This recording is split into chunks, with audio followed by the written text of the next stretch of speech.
आज आमचा सर्वज्ञ एक गोष्ट सांगणार आहे. ऐका हा. 1, 2, 3 स्टार्ट. एक जंगल असतं बरं का.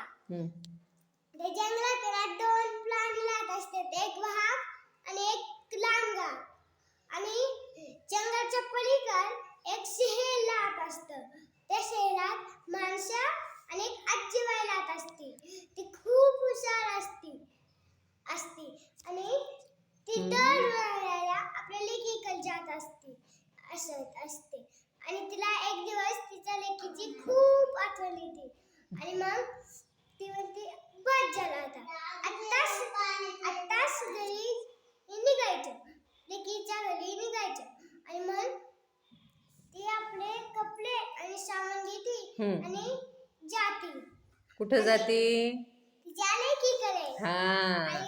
थोड्या वेळाने जंगलात घुसते आणि तिला वाघ म्हणतो. तो म्हणतो ए थांब म्हातारे, मला तुला खायची, मला भूक लागली. म्हणते खा बाबा, पण आता तुला मला खाऊन काय नाही भेटणार, फक्त हात द्या.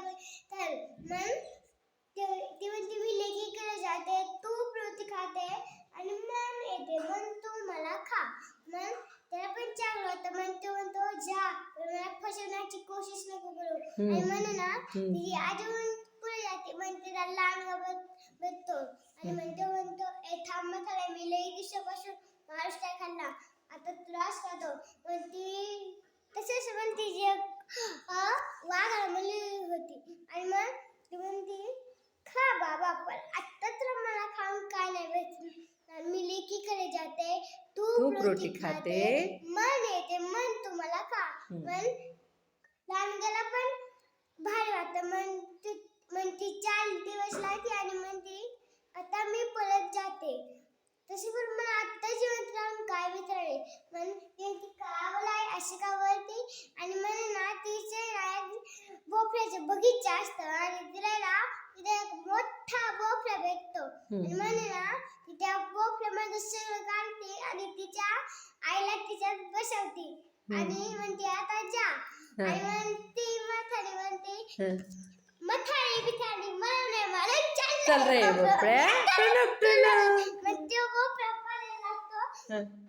आणि मग ती जंगलात बसते, तिला लांडगा भेटतो. ते म्हणतो ए भोपळ्या थांब, एक मथारी भेटली का. ते म्हणतो मथारी बिथारी मला नाही मारत, चल रे भोपळ्या. मग तो पण तेव्हा दुसरा असतो ना, तो पण आजीबाईचा पिशा करायला लागतो. आणि मग भोपळ्याला थोड्या वेळाने